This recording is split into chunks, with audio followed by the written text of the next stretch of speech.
Well, I have an important job as the Premier of British Columbia, and that's to speak out on issues that affect British Columbians.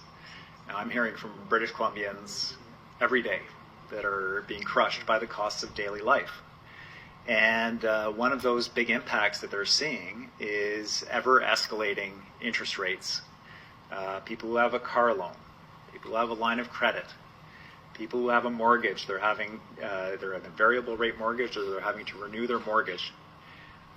Businesses that are seeing increased borrowing costs from landlords passed on to them. Tenants that are seeing landlords facing increased financing costs, trying to pass those costs on to them in residential settings.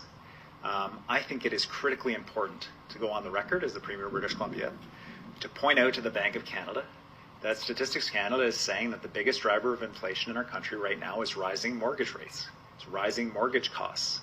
And to point out the reality that we see on the ground in British Columbia, that the biggest increasing costs many families face, aside from childcare, which we're talking about today, is housing. And what we're seeing the impact of these increasing rates in terms of bringing on new housing is that rental housing projects are being put on hold because the builders of these projects use lines of credit to finance them, and the numbers don't make sense in a rising interest rate environment. We need all hands on deck to deal with the housing crisis and rising rents, including the private sector. We need to build a lot of housing. We need to keep the cost of housing down to address inflation in Canada.